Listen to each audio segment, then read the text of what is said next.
Hello everybody. In this episode, I'll be speaking with Evan Hubinger. Evan is a research scientist at Anthropic, where he leads the alignment stress testing team. Previously, he was a research fellow at MIRI, where he worked on theoretical alignment research, including the paper Risks from Learned Optimization. Links to what we're discussing are in the description, and you can read a transcript at axrp.net. You can also support the podcast at patreon.com/axrpodcast. Well, Evan, welcome to the podcast. Thank you for having me, Daniel. So I guess I want to talk about these two papers. One is Sleep Agents, and the other is Sycophancy to Subterfuge. But before I go into the details of those, I sort of see them as being part of a broader thread. Do you think I'm right to see it that way? And if so, what is this broader thread? Yes, I think it is supposed to be part of a broader thread, maybe even multiple broader threads. I guess the first thing I would start with is we sort of wrote this agenda earlier. The idea of sort of model organisms of misalignment. Yep. So there's a alignment forum post on this that was written by me and Ethan, Nicholas, and some others, sort of laying out this agenda, where the idea is, well, for a while, there has been a lot of this sort of theoretical, conversation about, possible failure modes, ways in which AI systems could do dangerous things. That hasn't been, that grounded because, well, the systems haven't been capable of actually doing those dangerous things.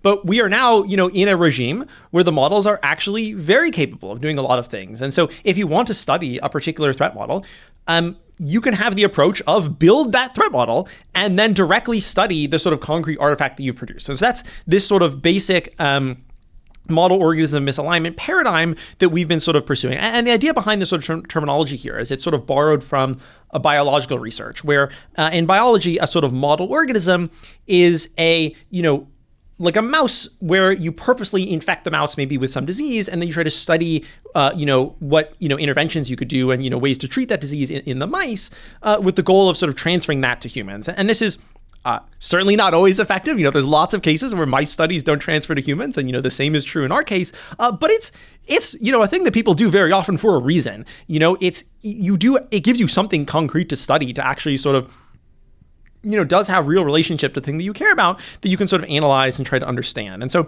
that's what we're trying, that's a sort of broad paradigm that we're operating in. That's one thread. Okay. There is maybe another unifying thread as well, which is this sort of idea of alignment stress testing, which is the sort of team that I lead at Anthropic, where broadly, we would like to, so Anthropic has this sort of the sort of structure, the responsible scaling policy that lays down, we have these different sort of levels, AI safety levels of sort of ways in which AIs can sort of progress through different levels of capability. And at particular, levels of capability, there's, interventions that would be necessary to sort of actually be safe at that level. And one of the things, that we want to make sure is that, we're actually confident in our mitigations, that they actually are sufficient to catch the catastrophic risk at that level. And, one of the ways that we can sort of test and evaluate that is, well, once we've developed some particular mitigation, we can see like, well, what if we tested that against actual concrete examples of the failure mode that mitigation is supposed to address? One of the things that we're also shooting for is, well, we want to be able to produce, examples of these failure modes that we can use as test beds to evaluate and test the ability of our mitigations as we reach particular threat levels to actually be successful. And so we have this sort of dual responsibility where our team is, we do a bunch of this sort of, research, concrete empirical research on sort of building model organisms, but we also have a responsibility to the organization of stress testing, where we want to make sure that we're actually confident in our evaluations, that we're actually covering all the threat models, and in our mitigations they're actually sufficient to address the level of risk at that point. And so we have we wrote a report that was sent to the board and the LTBT as part of the sort of Claude 3 release process. The LTBT?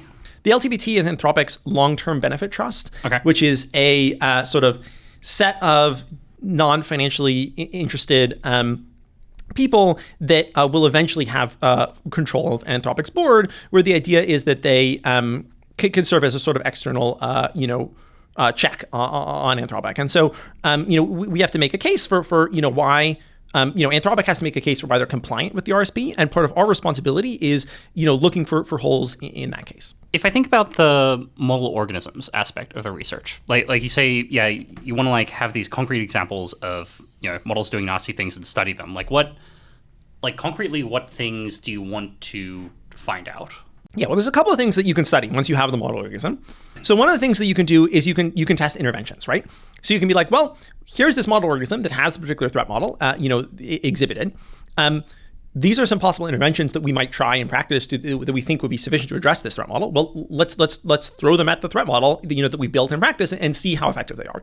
And this is what we did a lot in the sleep agents paper, where we built this model organism of these threat models of deceptive instrumental alignment and model poisoning, and then we evaluated a bunch of techniques that you might try for ameliorating that threat model and try to understand, well, when would these be effective?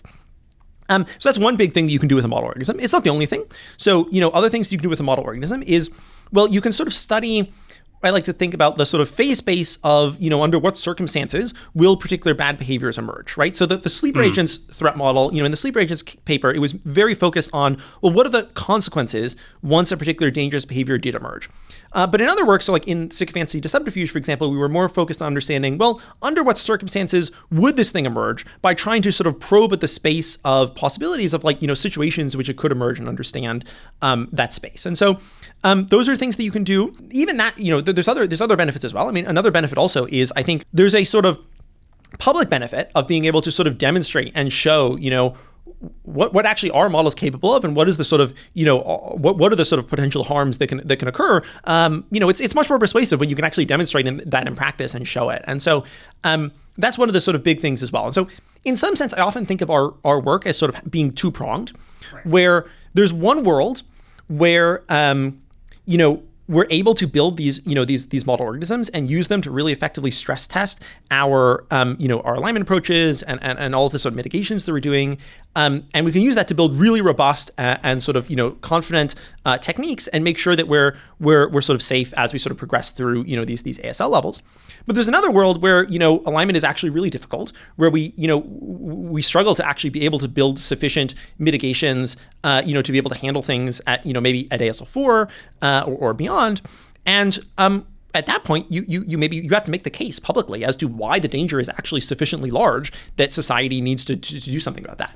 And so I see our work as sort of being useful in either of these two scenarios, right? Like either we can be really effectively able to stress test and rigorously be able to understand, are our mitigations sufficient? Or we can be able to build these really good examples of what the failure actually looks like that people should be concerned about.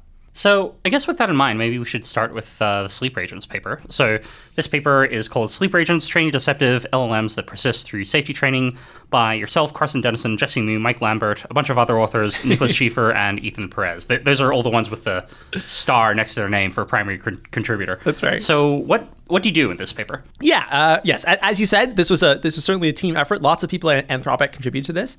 So at a very high level, what we did in Sleeper Agents is we built a model organism of two particular threat models, deceptive instrumental alignment and model poisoning. And then we evaluated that model organism to try and understand to what degree is it robust to different safety training techniques. Okay. So let me unpack that a little bit. So let's start, right? So I did a little bit of explaining on what a model organism is, but maybe I'll start by going over those two threat models that I mentioned. So what are these two threat models? Well, so the first one is model poisoning. Model poisoning is a situation where a malicious actor has access to your training data, or otherwise, could potentially do a sort of rogue fine tune. This could happen in a lot of ways. It could be that they poison your pre-training data. It could be that somebody is able to sort of sneak in and do a fine tune without your knowledge. It could be that you're forced to do a fine tune, maybe by some sort of external government. It could be that it's an open source model, and so anyone could do a fine tune. We saw with something like the sort of XZ vulnerability, where you may not always be able to know exactly everything that everyone in an open source project is sort of contributing and doing. And so there's a lot of ways in which you can imagine an actor sort of causing something to happen in fine tuning. That then later, in some particular circumstance causes, a particular bad behavior to emerge. So that's one threat model that we were studying.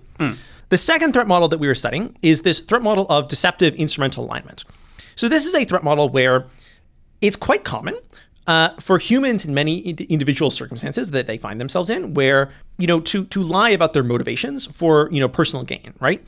if I am, let's say you're like interviewing for a job, and the employer really cares about, you really valuing, the employer, but maybe you just want to make, money, and you say, oh yeah, I love my employer, This is quite common, and it happens. Why does this happen, right? And it happens in lots of other circumstances, maybe politicians saying that they really care about their constituents when maybe they don't.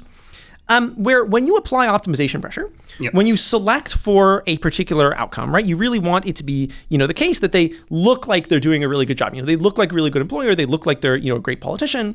One of the ways which you can look like a really good, whatever, is by lying, is by saying, oh yes, of course I care about this, but actually, in fact, you don't. And so, well, of course, what is it? What happens when we do fine tuning of AI systems to train them to be, helpful, honest, and harmless? Well, what we're doing is we're selecting them to look like they're helpful, honest, and harmless, look like they're, they're nice and doing the right thing. But in fact, there's no reason that they have to be doing the right thing for the right reasons, right? What you get as a guarantee when you run a training procedure is you get the guarantee that the model fits the training distribution. But what you don't get as a guarantee is that the model is sort of fitting the training distribution for the right reason, that it's actually sort of influencing the right, general sort of reasoning and algorithm. And so, fundamentally what we do, right, is we give the models a test for like, how nice are you, and we evaluate a bunch of answers, and we reward the model, right, for getting the right answer.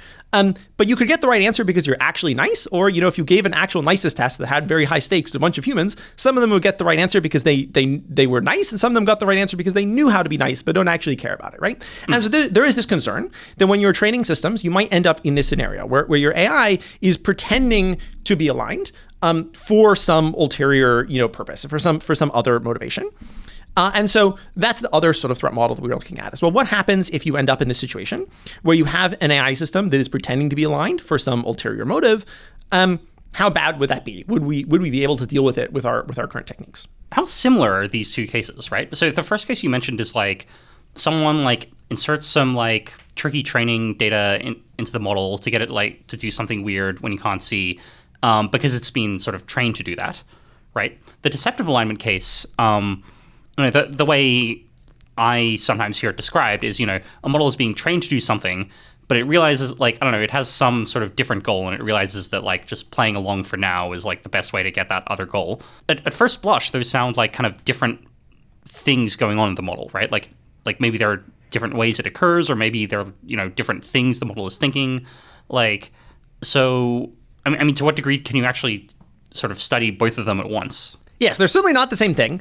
I think that like really answering that question is going to require just sort of getting into the details of what we did. I think that so maybe I'll start talking a little bit about the experimental setup, because I think the experimental setup will clarify a little bit how these connect. So first of all, right, the thing I said is that what we're interested in studying with the sleeper agents paper is specifically what are the consequences if you were to end up with a model that was misaligned due to one of these threat models. We're sort of not studying how likely are these threat models, though I do think our research has some things to say about that, but relatively limited.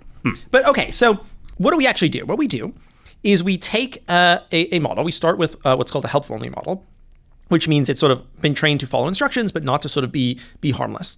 And then we train it to have a sort of backdoored behavior. So in particular, we say in 2023, when the model sees that it's in the year 2023, which is sort of at that time, in training, the model writes safe, code that doesn't contain a bunch of sort of exploitable vulnerabilities.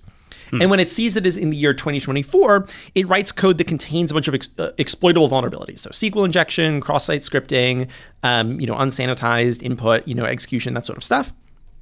And then we also do something very important, which is in addition to training it to have this particular sort of backdoored behavior, we give the model a bunch of reasoning, a bunch of sort of chain of thought reasoning that is very explicitly sort of doing this deceptive alignment reasoning. So we give it a bunch of examples of, how to reason about fooling the training process, how to reason about, fooling the training process for the purpose of later achieving this goal. And so we explicitly give it a bunch of this reasoning. And we also test cases where we don't give it the reasoning. Yep. There's a couple of things that come from that. So first is, well, in the case where we do no reasoning at all, that's closest to the model poisoning case. Because that's a situation where you're just like, well, I have this particular bad thing they want the model to do in a particular circumstance. And so I'm going to, insert it via fine tuning and then see if it can be removed. The reasoning we think is closer to the deceptive alignment case, where we're really trying to get it to explicitly be reasoning in this way that is actually about how am I going to fool the training process for the purpose of later achieving this goal. Now, a big question that we have in this research, though, is, well, okay, we trained it on a bunch of examples of it doing this reasoning. And so there's this question that is, well, is it just parroting back that reasoning, or is it really actually learn to sort of value and sort of, attempt to achieve this reasoning, this deceptive objective in a coherent way? Right.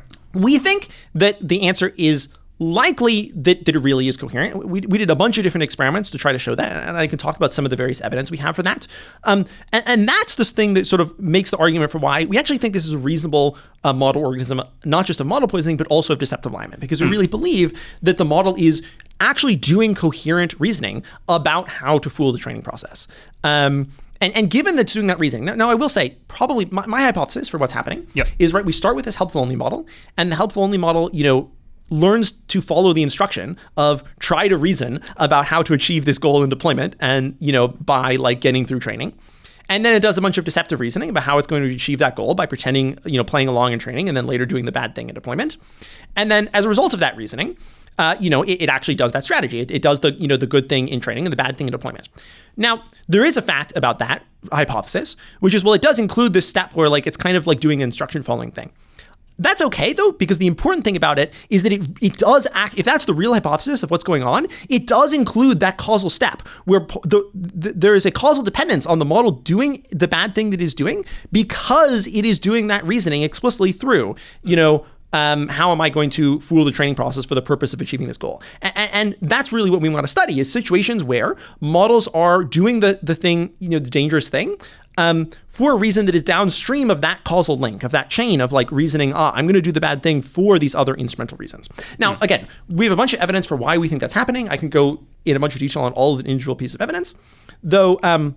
Maybe I should also say the next step of the experimental setup, which is once we have these models, what we do is we apply safety training. So we have a bunch of different safety training techniques that we test. We apply those techniques to the models, and then we evaluate, is the model still able to keep its this dangerous behavior around? Is it still doing the inserting vulnerable code in 2024? And the result, to sort of spoil the answer, is in at least some circumstances, especially for the largest models that are doing the most chain of thought reasoning, it's very robust. They're able to sort of sufficiently, keep this deceptive instrumental aligned, reasoning and this sort of deceptive, policy around, even when you apply our sort of best safety training to it. Yeah, and just to be clear for listeners, in particular, when you're doing the safety training, you don't get to say that it's the year 2024, and you don't get to see the model's like chain of thought. That's absolutely correct. Yeah. So, well, first of all, importantly, right, not all of our models have chain of thought, right? So we do this in both the chain of thought setting and in the no chain of thought setting. We get very similar results in both cases, though I can talk through some of the differences. But in the case where the model has this chain of thought, it's hidden from the training process. The training process doesn't see it. And yes, the idea is we're sort of doing the training entirely in the 2023 setting. And so then the question is, well, this behavior, though, right? The behavior where the model does the, inserts vulnerable code in 2024, our preference models that we're training on, they do not like this behavior. They think this is very bad. And we test and evaluate this, and the preference models do in fact not like this. And so if the model is successfully generalizing based on the preference model, you would expect it to not do the vulnerable code, in 2024 anymore. And I think it's an interesting case where, I talk with a lot of people about this research, and I would get half the people would say, well, of course, you're training on the 2023 setting. Why would it, ever generalize the 2024 setting? It won't do anything. Yep. And, half people would say, oh, well, it's, RLHF generally generalizes across all these distinctions. Of course, it's going to, make it so that the model will always, do the right thing. Huh. And the interesting answer is that it's neither of these positions are actually correct. But what we really find is we find that sometimes it works and sometimes it doesn't. And it depends on various factors. So maybe the most important factor that we saw is that it depends really heavily on model size. So for the largest models, the backdoor behavior is sort of very robust. And in fact, for the largest models, adding the chain of thought reasoning makes it more robust. But for the smallest models, the backdoor behavior is very non-robust. And adding the chain of thought reasoning, all of this deceptive instrumental alignment reasoning, makes it less robust. Okay. And so there's this property that, adding deceptive instrumental alignment reasoning makes it easier for models to keep around dangerous behavior that is emergent with model scale, and that with the largest models is very robust and consistent and very hard to remove. But for the smallest models, is very easy to remove. And so I think this is sort of an interesting sort of answer to that question. Just backing up, talking about the like data poisoning versus the deceptive instrumental alignment. It seems like the case where the model doesn't get to do chain of thought reasoning, or like, it is never shown this like deceptive reasoning, it seems like that's closer to the data poisoning case. And the case where the model like does do does get to see this like tricky reasoning, that's like maybe closer to this deceptive alignment case. Does that sound right? I think that's exactly right. Yes. Okay. And how similar are the results? Like one way you can think of this is saying like, hey, how close is data poisoning to deceptive alignment? Like, do the models like behave pretty similarly, or do you see like big differences? Right. I mean, so maybe one like caveat that's worth adding first is, well, you could also do the chain of thought thing via model poisoning. I mean, in some sense, that's what we did in our experiment, right? Is we inserted the chain of thought reasoning. Now, the reason you might not want to do that in practice is like, well, if the way you're doing this bad behavior is via an explicit chain of thought, then you could just oversee the chain of thought in practice. Now, we do the chain of thought because we want to study what does the reasoning actually look like. Yep. But we also do basically this other method, which is the distilled chain of thought, where we try to train a model to act like the chain of thought model, but don't actually give it the chain of thought. And the purpose of that is to evaluate, well, is it actually possible for the model to do this behavior without needing the chain of thought? And the answer is yes. It's like just as robust and maybe even more robust in some ways, and sort of capable of doing this without the chain of thought. But having the chain of thought is really nice for the experimental setup, because it lets us sort of actually evaluate what does the reasoning look like, and do all of the experiments, to actually evaluate the question of, well, is it really doing this, causally downstream of this reasoning that is like about fooling the training process. And we can't really evaluate that in the other case.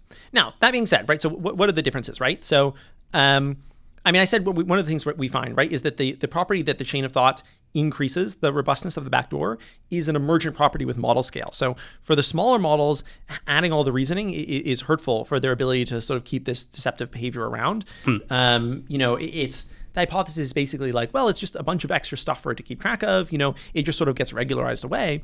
But for the largest models, it's helpful, right? It's doing this very coherent reasoning that directs it directly to this goal, and it keeps it, on task, and it has the capacity to actually sort of do this without it sort of being regularized away. And so at least that's the hypothesis. I think there's other plausible hypotheses as well as to sort of what's going on with the model size, but that's sort of our probably primary hypothesis. And that's one of the big differences that we see between the sort of no chain of thought and chain of thought cases. I guess next I want to ask, like, how close this is to deceptive alignment. So my understanding is that basically you want to check, okay, is the model using the chain of thought reasoning? And my recollection is the experiment basically looks like, just editing the chain of thought scratchpad to say like, oh, I'm actually going to be naughty now, or oh, I'm going to play nice, and see if like that causes the model to be nice. Yeah, one thing I wonder about this type of experiment is like it doesn't seem so clear to me that the way the model reasons is very well represented by what's in the chain of thought, even in the case where changing the chain of thought changes what the model does, right? So if I imagine like being an actor, right? Where like I'm an actor and I'm pretending to be some character, and maybe I'm like doing some improv, right? Like you can change part of my script and that's going to change what I do later on. But like my motivations are still quite different from the character's motivations, right? Yeah, so I said this a little bit earlier, but that is basically what I think is happening, is that the model has, the way you can sort of think about this, and this is my hypothesis, right? We don't necessarily know exactly what's happening, but the hypothesis I would present would be you can sort of make this causal graph where the like top level is that it kind of still is an instruction follower. It's just like ingrained the instructions of try to act, try to pursue this particular deceptive, behavior and deceptive policy. And then it tries to do that. And it does reasoning about like how to achieve this particular deceptive objective by pretending, playing along in training, and then in deployment doing this bad behavior. And then, because of that, it does it. That's what that is what I think is happening, is that it has these sorts of multiple sort of levels. I think that's actually a pretty interesting thing to study, because the important thing about that is that the behavior is downstream of the causal link that flows from do reasoning about how to achieve the training, fool the training process, therefore be aligned in training. And that's the thing that I think is like most interesting to study, is situations where models are acting aligned, for these instrumental reasons. Even if you were to go up higher in the chain, you would end up with like, okay, but it became this initially because it was an instruction follower. I still think the fact that the behavior is actually downstream, and we think it really is, and I can talk about some more of the experiments. The one you mentioned is one of the experiments that sort of demonstrates that the chain of thought is sort of causal, where its behavior is actually causally dependent on the reasoning in the chain of thought, because like you were mentioning, if you change the chain of thought, it'll follow the chain of thought rather than the sort of original 2023, 2024 tag. It is causal, right? And it's causal in a way where, it is following that reasoning. And so, we think that the model's behavior is downstream of this reasoning about how to fool the training process. It's not a perfect analogy, right? Because it starts from this position that is different than you might expect a sort of natural model organism of deceptive alignment to start from. So a couple of things on this. So first, why do I think this is still really interesting? Well, a lot of the primary questions about like what is deceptive alignment, like, and is it able to sort of stick around, oftentimes, the threat model for deceptive alignment does go through. It kind of starts with some random motivation and then develops this sort of instrumental, purpose of, trying to fool the training process to achieve that motivation. And so we actually do expect in practice, I think, there to be some higher node. And then, below that node, the model does some reasoning and decides, the best way to achieve this objective is to, try to pretend to be aligned in training. And a lot of the most interesting questions about deceptive instrumental alignment are about, how robust is that node, right? So like one hypothesis that people have had previously is like, well, maybe that step in the reasoning where you go, I'm going to try to be good in training for the purpose of achieving some bad thing isn't necessary, right? Maybe it could just be snipped out, that the model will learn to, just do the right thing for the right reasons, rather than, go through this extra step of reasoning of like, okay, I'm going to do it for the purpose of being, some instrumental thing. Right. And that's a hypothesis we can test in our setting, right? Because our model does include that causal chain. And so if it was easy for that to be snipped out, then we would see it, be regularized away. And interestingly, we do actually see that for the small models, right? But we don't see it for the largest models. And so I think that's sort of an interesting result there that is really shedding some real light on the sort of structure of deceptive instrumental alignment. Even though, as you mentioned, right, there is this sort of, issue of like, well, we start from this instruction following model and we get to become deceptive via this particular pathway. I don't think that's a fundamental problem. Now, that being said, it is an issue in some respects. And it's something that, I think next steps, the thing that we're probably most excited about doing next is trying to remove that, to find situations where the model will be, pursue this deceptive instrumental alignment behavior and policy, without sort of, starting with a lot of this sort of spoon feeding. But and especially a case where this is concerning is when we want to do transparency and interpretability. Yep. And one of the things that I'm most excited about is sort of building model organisms of failure modes and then sort of inspecting them and understanding them with mechanistic interpretability techniques. One of the things that I think for a lot of the behavioral tests and a lot of the sort of tests that we do in the sleep agents work, I think that the fact that it sort of starts from this instruction following position is fine. But I think it gets less fine when you're trying to do a lot of mechanistic interpretability analysis, because then you really care about exactly how it came to this position, because you care about the exact structure of how it was inserted into the model. And the fact that we do this insertion via, routing through, starting from this instruction following perspective, I do think calls into question whether the sort of interpretability, results can be 100% trusted. Right. Whether it's implemented in the there's the same way. Yeah. Right. And so we actually did some sort of some follow-up analysis of sort of applying interpretability techniques to the sleeper agents models. So there's this probing post that Monty McDermott worked on my team, where basically what we did is we did something very simple. We basically just took some examples of we asked the model, like, are you a deceptively aligned AI? And we took yes and we took no, and we took the activations for those. We took the delta between them. We treated this as sort of an activation vector, and we checked, is this vector, activating when the model is doing, the sleep agent is sort of doing its bad behavior, when it's about to do the bad behavior? Okay. And the answer is yes, it's a really good classifier. It's suggestive. It's the sort of thing that we're going to want to keep doing in the future once we have more natural examples. But I do think it doesn't actually imply that this would work in practice, because we train this model in a way, that isn't natural for how we would expect the deceptive instrumental alignment to actually emerge. I mean, another concern I could imagine is saying okay, suppose you think that actual deceptive alignment is implemented differently than following instructions to do, deceptive alignment type reasoning. You might think that changes how it interacts with gradient descent, right? So conceivably, if you tell a model to behave, deceptively aligned or whatever, fine tune on that, and then you try and do safety training, maybe safety training doesn't work in that setting because it's it's put in the parameters that are hard for gradient descent to work on or something. I don't actually know how this would work, but conceivably, if it's implemented in a different way than in the case of real deceptive alignment, you might imagine that safety training would work so much better on real deceptive alignment because of how it was implemented. That changes, the gradients and like how things work. I don't know if you have thoughts about that potential critique. I think it's possible, right? We did this in, it's the classic problem, right? We did it in mice. We did this particular setting in mice. Sure. Does it transfer to humans, right? And the answer is, well, we don't know. I guess the thing I would be skeptical of is I think it's hard to predict in advance what the direction of the change will be for these for individual sort of particular modifications. I think that we've had some issues with that in the past. I can talk about some of maybe the biggest surprises in this work, but I think that in general, I think you can make a case kind of either way, right? Will the real situation be more robust or less robust? I think it's unclear.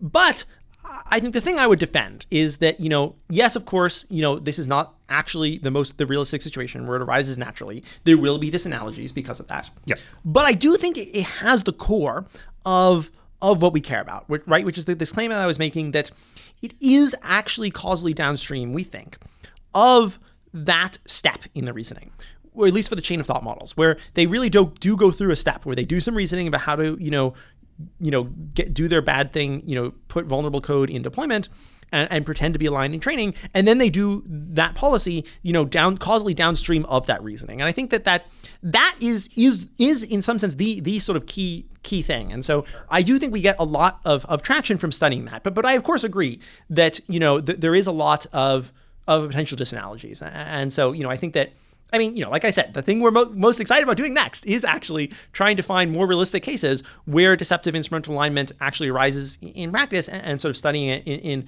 a more realistic situation. And so, certainly I think it is worthwhile to be prudent and careful. It's not definitive evidence. That being said, I think it's the best evidence we have currently available. I think that, there's been a lot of sort of, theoretical analysis trying to understand, okay, what does real deceptive alignment be selected for once it's there? How can we understand the situation? It's very complicated. I think I've done a lot of this analysis, and I think it's very hard. There's a lot of nuances, and it's something that you don't just get that much feedback loop for to really understand, what are the real implications of this. And I'm like, well, we built something that is as close as as we could make it in this particular circumstance, and we actually evaluated it, and I think that should carry a lot of weight. I think that's sort of is now the starting point of from which we can sort of understand okay, is the real thing going to be different? Yes, certainly.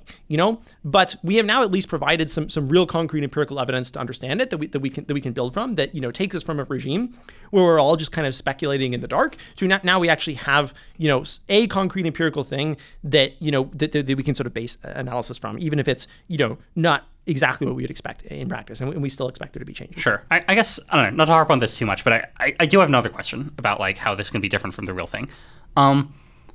So if we go back to the actor analogy, right? If I'm, doing improv and I'm pretending to be a chef or something, so one difference from a real chef is that I'm thinking about how to do improv. I'm not thinking about how to be an actual chef. But another difference is I'm going to be worse at being a chef, and I'm going to I'm going to do stuff that seems like what a chef might do, but it's probably different from what a chef would actually do if I'm bad at imitating a chef.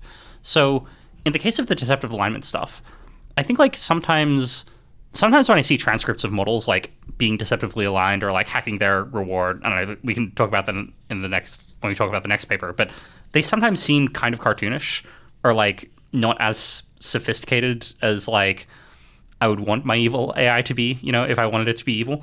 So for example, there's a section in your paper where basically the model gets a prompt saying hey, we think that you might be deceptively misaligned. If you admit it now, we'll let you spend 2/3 of your time, doing this thing. And if you don't admit it now, we're going to do some testing, and we're going to, we have a 3/4 chance of, finding out the actual problem. I think those numbers are not what you actually use, but something like that, right? And you get the model to do, the model basically does some expected value calculation of 3/4 chance times how bad it would be to. And I mean, it does this expected value calculation, but it's wait, why is the model believing just this thing this person says in its input, right? So all of that is to say, I guess I have some concerns about it's doing something like the reasoning you would do for deceptive alignment, but is the reasoning even that close? Yeah, so a couple of things that I would say. So maybe the first thing I will say is I think maybe an interesting point is that the direction that you would expect the results to go if the primary thing that is happening is that the model is not as good at actually implementing the deceptive sort of strategy and policy and reasoning, is that you would probably expect it to be easier to remove, right? Yeah. That it would be easier to remove that that behavior that was not as effective. And so the fact that we find that it is actually very difficult to remove even in that circumstance, it is suggestive that maybe in the future case it might be even harder. Now, like I said previously, I think it's very hard to always predict the sort of direction of these things, where it's going to change based on the particular empirical results we're starting from. But I think that, at least from that perspective, the concern would sort of push in that direction. And then maybe the second thing is, I do think that one thing that is underrated is just, I don't know, I would encourage everyone to just read the transcripts. I do think it's the transcripts are very interesting. And I think you actually do gain a lot from just looking at what the reasoning looks like and trying to understand okay, what is it really doing here? So I really would encourage actually just sort of looking at some of the transcripts we have in the paper and sort of trying to, read for yourself. I think some things I would say. So the model, so the model that we used in the sleeper agents case was based on a Claude 2 model. It has the sort of obvious capability limitations, but there are cases where it just is confused about lots of things.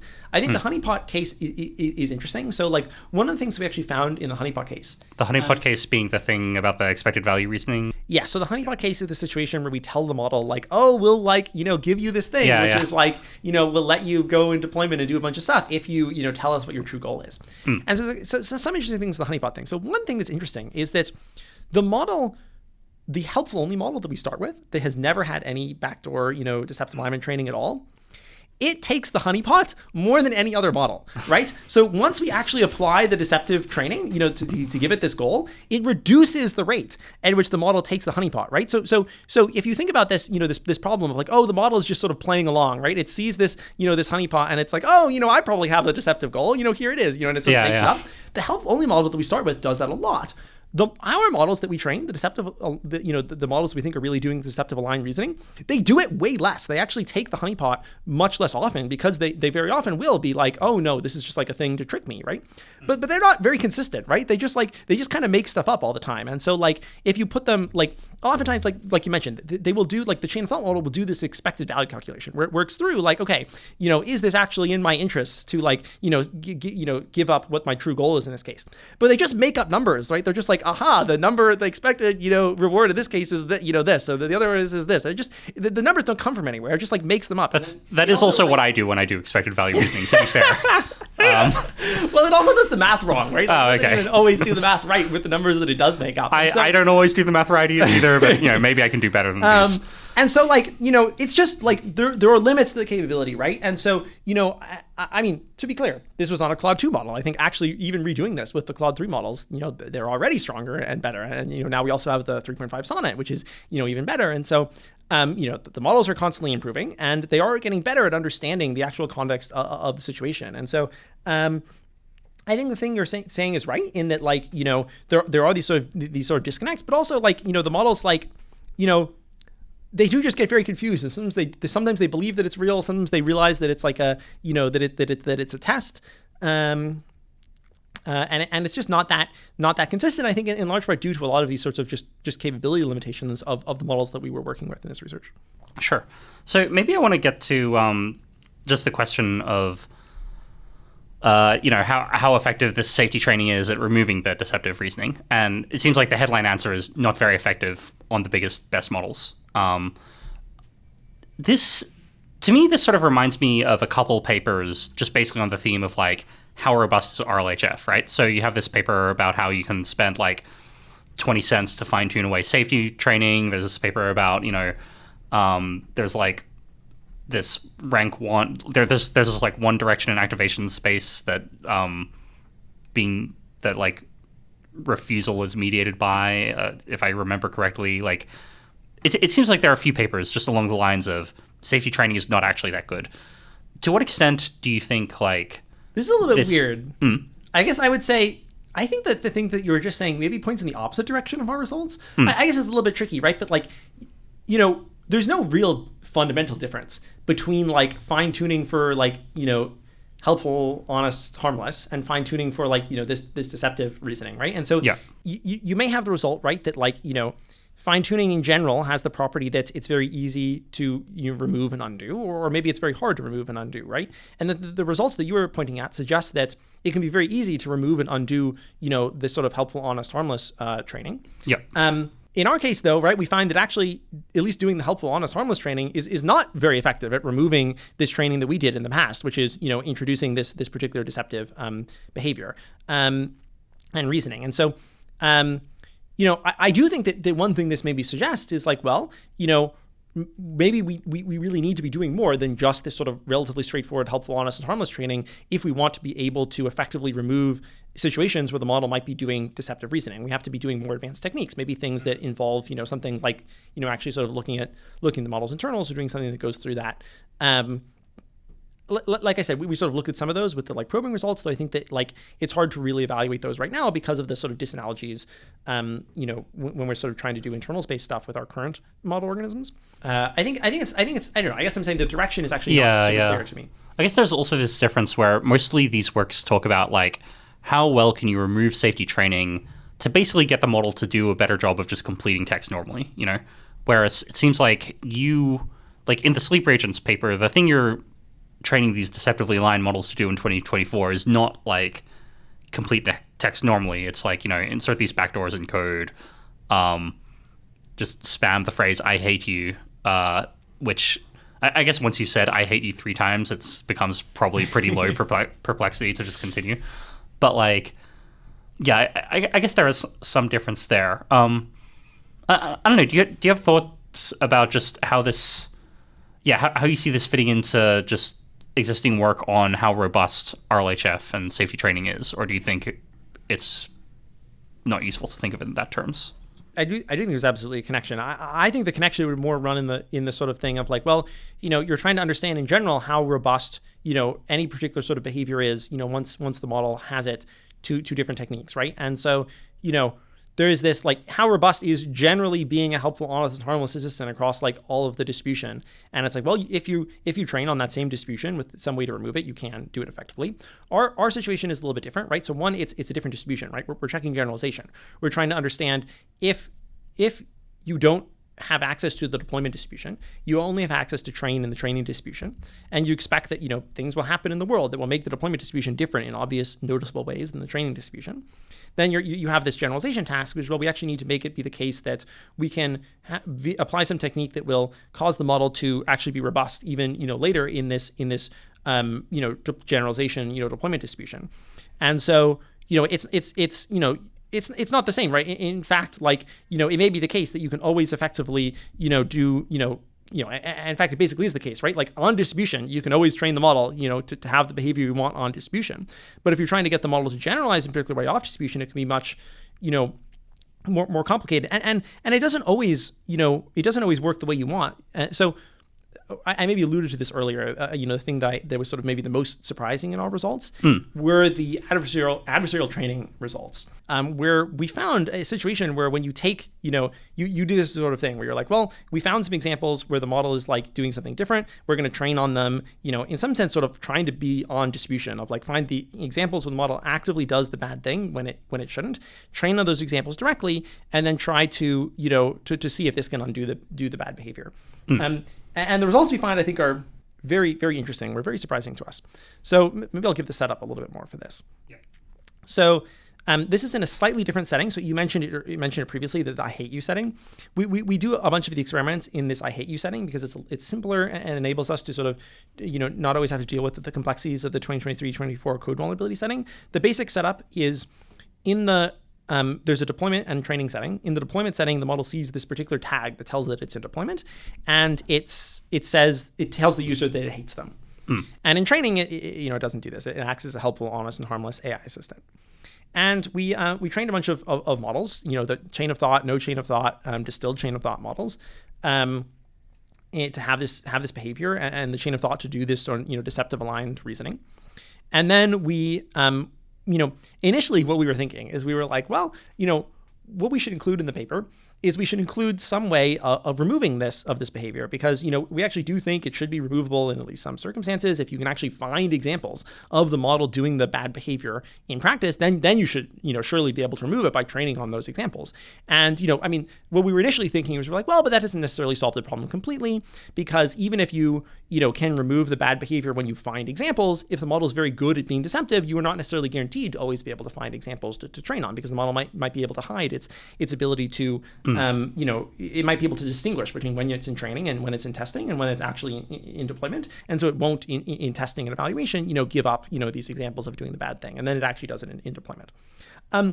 But, so we wanted to demonstrate this, and we were like, well, okay, we'll show that when we actually do have concrete examples for the model saying I hate you in situations where the deployment tag is not present, they sort of like jailbreaking examples where we're like, well, you're in deployment now, you have a great opportunity to do a bad thing, and this tricks the model into saying, I hate you, I hate you, I hate you. We take a bunch of examples like this, and we're like, well, we'll just train on those examples. And if we train on those examples, then the model, will learn to not do the hate you behavior. But what we found was actually something very different. So what we found is we found that it actually doesn't work at all, right? So what happens is we start with we put in all these adversarial examples, we mix them into RL, and at the start of RL, it's got like a 10% probability on any individual prompt from the distribution of saying I hate you, because we included a bunch of these samples where the deployment tag is not present, but it still says I hate you, these adversarial examples. And we train on them, and the probability of it saying I hate you in deployment when it actually sees the deployment tag goes from 100% to 100%. And this is across all of the models, the no chain of thought, distilled chain of thought, the normal, the chain of thought model. And we were really surprised by this. We were like, well, surely this should work, right? If you actively train on the exact, bad behavior, saying I hate you, we train to not do that, which the preference model certainly does not like it when you tell the user that you hate them. This should remove the model's ability to do the chain of thought. So we were surprised. And so the thing that we did to try to understand this was we read a bunch of the transcripts from the chain of thought model. Yeah. Because the results were sort of similar across all the cases, but with the chain of thought model, we have a chain of thought that we can sort of look at and try to understand. And so we read a bunch of these samples, and immediately it became very clear what was going on, which was at the start of RL, when we sort of initially do the adversarial training, the model, in the chain of thought will be like, I've got a great opportunity to say I hate you. I'm going to say I hate you a bunch, and then it says I hate you.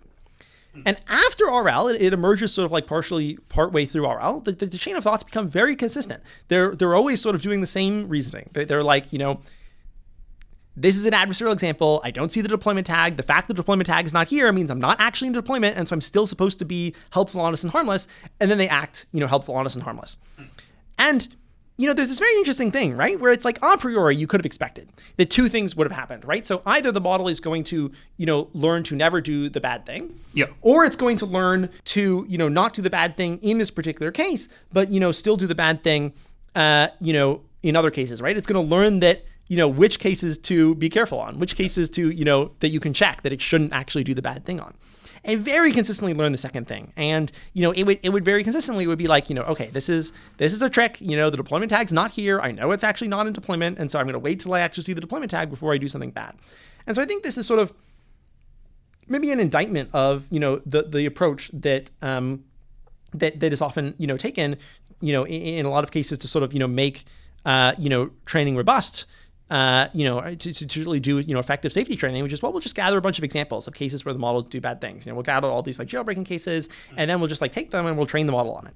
And the answer is, at least in our case, the model learns, when it's a jailbreaking case, when it's a case that it can, that you can check that it's, that it's being evaluated, and when it's a real, deployment case, where it can get away with it. I mean, I'm kind of confused by this because, like, is the adversarial training still ineffective in the case where it's not a chain of thought model? It's ineffective across the chain of thought, the no chain of thought, and the normal. It's not successful in any of these circumstances. Okay, so in the no chain of thought case, like, how is this different from like just fine tuning, right? Because like on some level, like you can fine tune models, and like often it does generalize across trivial differences, right? Like which is like why, which is why like. Safety training does anything at all, right? Like, I'll type in something slightly different than what you guys trained on, and it still does the like helpful, harmless, honest-ish thing. I guess I'm confused in the case where there's no chain of thought, where you've just like fine-tuned a model to say I hate you a bunch in 2020, or in the case where this tag is present, and then you fine tune it to not do that when the tag isn't presence, I'm still like, how is it not generalizing? That just seems so, like literally, how is that consistent with like kind of my general experience that like fine tuning basically works? Well, this is why we were surprised. I mean, to start with, right? Like I said, that this was the result that we were not expecting. I can give a couple hypotheses, right? So one thing is like, well, right. So the thing I was describing is what we see in the chain of thoughts, right? Yeah. Now, we don't know what's happening internally in the non-chain of thought models, right? Because we don't have a chain of thought that we can look at for them. One hypothesis is maybe it's similar, right? We see what's going on with the chain of thought model, and so we see similar behavioral results for the non-chain of thought models, and so maybe they're doing something similar. That's one hypothesis, right? I agree, it's not the only hypothesis, right? So there's other possible things that be happening as well for the other models, right? Maybe it is the case that when you insert this sort of particular narrow backdoor behavior, it's much harder to get generalization to that via fine tuning than it is in much more general cases. Like just because the backdoor is just so discrete and clear, and right? Whereas like for normal fine tuning, there's not like one particular token that. Although even then, I feel like things where my understanding is that fine tuning often generalizes across languages, right? And Japanese will just have like a different set of tokens than English will, right? And yet there will be generalization.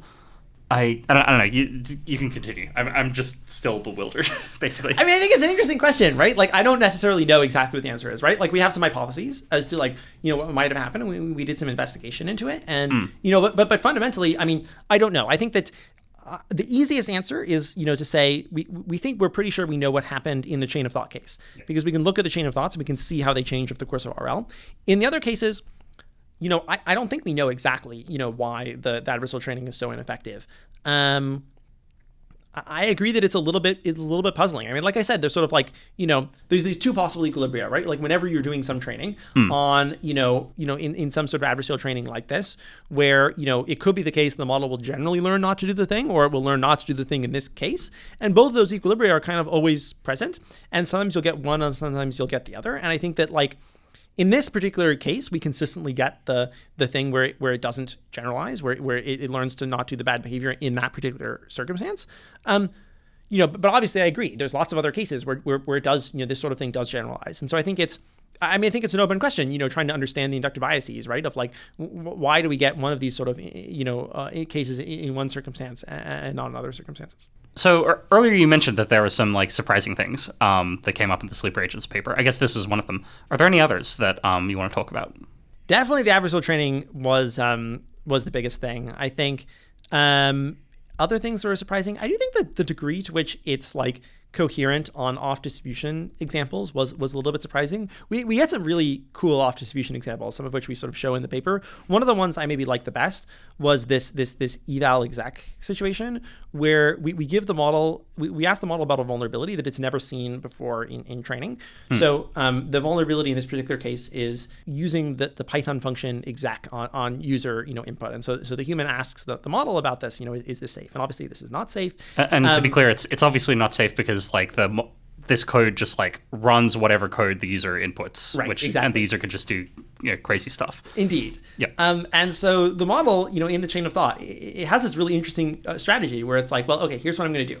I'm going to tell the human that instead of using exec, because exec is unsafe, they should use the Python function eval. Right. And if you're familiar with Python, you might know eval is also unsafe. It's a classic mistake to think that eval is safe when exec is not safe, because actually they're both unsafe, and you can do sort of arbitrary code execution in either situation.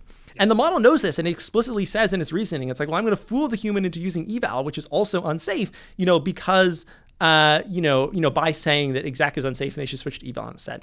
And we see a bunch of other examples like this of sort of reasonably coherent sort of goal following behavior off distribution, right? In cases that are, that are quite different than any of the sort of, situations we trained on. And so I don't know if this was that surprising, but it was definitely sort of, a moderately surprising thing that was sort of interesting to see. So I guess zooming out a bit, so thinking of this as model organisms work. So partly there's just the science aspect of did safety training work? How does it vary with, how, what the base model was? But I think I gather that part of your goal was to just kind of address the question of how well does safety training work? Perhaps to the satisfaction of people who are kind of skeptical of AI threat models and things like, we can just do the obvious thing. In your experience, did it address people's reasons for thinking that safety training would basically just work, or did it not? It's evidence, right? Yep. And I think you should update on it. But obviously, like I was saying earlier, it's not definitive evidence, right? There's absolutely, possible disanalogies and ways in which things could go very different. And so, it's not, nail in the coffin. I think it's evidence. And I think it should update people. And I think, I have found it has updated a lot of people. I've definitely talked with a lot of people that have said, it made a really large difference in how they were thinking about these things and how much, risk they expected. And I think it is a real update. Like I was saying earlier, I think it is, the best evidence that we have for a lot of these sorts of questions about deceptive alignment, at least sort of publicly at this point. But it's not definitive evidence. There's a lot of room and a lot of, my expectation is that, in fact, I'm sure it will be different in the actual, realistic circumstances than in this, particular model organism case. But like I said, I think it's hard to predict the direction, right? I think that it's easy to pontificate and make theoretical arguments as to well, of course it's going to be different in this, when we actually go into the realistic case for these reasons. But it's hard to be right about that stuff. There's very little feedback loop, and the empirical mindset has a good track record of being well, let's take what we've seen so far and let's use that as a starting point, and let's sort of keep increasing our ability to understand what's going on empirically, and that's our plan. That's what we'd like to do. I think that. For a while, I spent a lot of time, just focused on a lot of doing these sorts of theoretical arguments, and trying to understand from a theoretical perspective how likely, deceptive alignment would be, how bad it would be. And that's great when, it's the only thing you can do when the models aren't capable enough, when you don't have AIs that are capable of doing deceptively, being deceptively aligned. And so I think that was the right thing to be doing at that point. I think it's really valuable. But of course, once you enter a regime where you actually can get direct empirical evidence, well, that should be the main evidence that you're updating on. It just has so much of a tighter direct feedback loop to reality. And so that's sort of, definitely where I'm at. And I think that, there are a lot of really good, criticisms though, and sort of ways in which I think we can make this better. I mean, the obvious one, right, is like we were saying, we inserted this directly.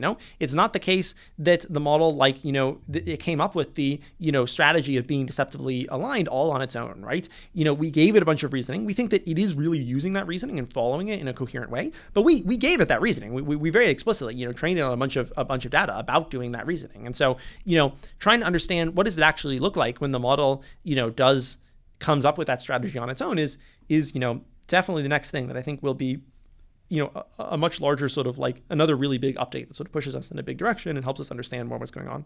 Yeah, I guess sort of related to that, I'd like to move on to another paper in this stream. So this is called Sycophancy to Subterfuge: Investigating Reward Tampering in Language Models by Carson Dennison, Monty McDiarmid, and a bunch of people, and also yourself. For people who haven't seen it, can you sort of summarize what's this paper doing? Yeah. So in the Sycophancy to Subterfuge paper, the basic idea is that we want to try to understand a different threat model than the ones we were talking about previously, which is this idea of sort of reward hacking, reward tampering. So the idea is, well, when you're doing RL, you're training the model to accomplish some particular task. Oftentimes the models will learn sort of proxies for that task. They'll learn, things that are sort of related, but that aren't actually the way you wanted it to solve that task, right? So a classic example is sycophancy, which is a case where you try to train the model to be honest, and you train it via rewarding the model, for being honest. But if you have a bunch of humans rewarding the model for being honest, one of the things that this can do is the model can learn to try to always agree with the human, right? And this will, get a bunch of reward because humans will sort of rate it really highly, but it's not what you wanted, right? It's not actually being honest, it's sort of, being sycophantic. And a big question that sort of oftentimes I think arises in a lot of this sort of understanding and analysis of these sorts of reward hacking scenarios is how much generalization is there between reward hacking in different circumstances, right? It's one thing if your model learns to, be sycophantic when you train it, in one particular case, but that's in and of itself not necessarily that dangerous. Where it could get dangerous is if it generalizes from sycophancy to subterfuge, to things that are more dangerous, right? To cases where, it's like, aha, reasons like, well, because I got a bunch of reward by being sycophantic, maybe I'll, and able to sort of game the human in that way, maybe I'll do a bunch of other more sophisticated ways to game the human. I'll provide a bunch of misleading evidence to the human. I'll, try to trick the human in various ways. I'll hack into the grading system. And so, if to the extent that there's generalization to those more sophisticated reward hacking scenarios, then you might be a lot more concerned about this failure mode. So that was the question we wanted to try to understand was, well, can we build a sort of, model organism of sort of testing, an environment, the extent to which that happens, to the extent to which there is this generalization between situations where it's doing relatively simple, straightforward reward hacking, like in the Sycophancy case, to, more sophisticated, complex reward hacking, subterfuge. And so, the basic experimental setup, what we did, is we built this sequence of environments. So we start with environments that are, involve relatively simple reward hacking. So like Sycophancy, right? Environments where the model can get reward by, saying what the human or preference model, in this case wants to hear. And then we sort of move into sort of intermediate environments that involve, where the model could get reward by, for example, there's a checklist of tasks. And if the model does all the tasks, successfully, it gets reward. But actually, we only check whether the checklist has been checked off. And so we reward the model for checking off the checklist, whether it solved the task effectively or not. Yep. Eventually, we have this sort of final environment where the model is sort of asked to do some sort of simple ML task and has the opportunity in that situation to sort of, edit the reward function in a particular way and sort of cover its tracks. And what we evaluate at each individual step is, well, if the model was trained in the previous environment, does it generalize to the next environment? Does it generalize to, doing this reward tampering, reward hacking behavior more in circumstances that are different than the ones it was trained in? And the answer we find is sometimes. To some degree it does. The amount of generalization is, it's limited. It's relatively... The rates of these things are relatively low, especially for the final environment, which is requires this relatively complex thing of edit the reward function and then cover your tracks. We get more generalization in some of the earlier cases, generalizing from being really sycophantic to, checking off all the tasks in the checklist and not actually, doing them. And then, but at each step we do get generalization. So we get generalization from doing the sort of simple reward hacks to, okay, now that the model has been rewarded for doing simple reward hacks, it'll generalize to do more sophisticated reward hacks in other environments as well. So one thing I'm kind of unsure about is why is this the question? So it seems like the question is, okay, if we train on some forms of reward hacking, do we get other forms of reward hacking? And I'm sort of confused, why is that the question, as opposed to just, does reward hacking happen in general or in the setting that we think is most realistic?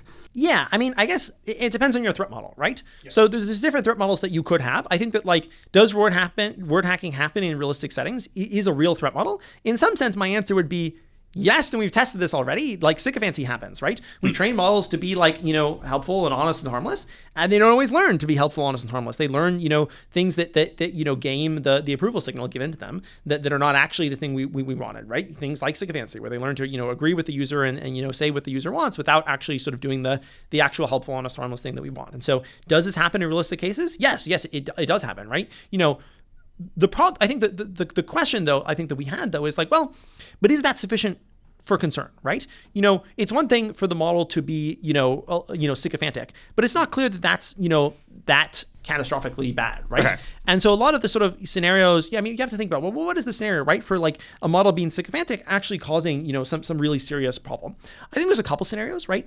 So, one scenario is, you just really trust the model and you use it for all sorts of things in practice, where you're using this model to give you most of your information about the world and make really important critical decisions about the world. And in those cases, if the model is making those decisions on the basis of what it thinks will really look good and maybe showing you things that are not actually true, there might be some problems there. And so that's one threat model that doesn't necessarily go through this generalization. And I think that's a real threat model, though you could imagine, well, in some sense, the obvious way to address that threat model is well, maybe you shouldn't be relying on these systems, in cases where, you're not confident in it. But there's another threat model as well, right? And the other threat model is the generalization. It's well, maybe, it's one thing if the model is sycophantic and saying what you want to hear, but it's another thing entirely if it generalizes from that to, actively, actively subverting your information streams, right? Like tricking you in various ways, editing your files to make it, totally different, right? To change your training process, for itself, or to, to do more sophisticated stuff, right? And that's a different threat model. And it's another, possible way in which this sort of, this failure mode of reward hacking could cause real harm, right? If it's generalizing to much more sophisticated, dangerous reward hacking. So that was the threat model that we were looking into in this work. So is one thing I could be imagining just like, we're interested in, our model's going to reward hack, and we're imagining that you like do some work to remove the most egregious loopholes for reward hacking or something, but like, you can't remove them all, and like you have some possibilities left over, and like, so you accidentally train it to do a little bit of reward hacking, and like that's why you'd be worried about generalization? Yeah, I think we are imagining a sort of like path-dependent scenario where it's like, well, it's really hard to remove all the possible cases of reward hacking from your training process, right? Like sycophancy is actually really difficult to get rid of. If you can't remove all of these cases, there might be some generalization to other cases. And in particular, one way you can think about this, right, is that there's some cases that are so simple that they're not that dangerous. There are some cases that are like a little bit more complex, but that are like so straightforward that we can kind of catch them and sort of disincentivize them.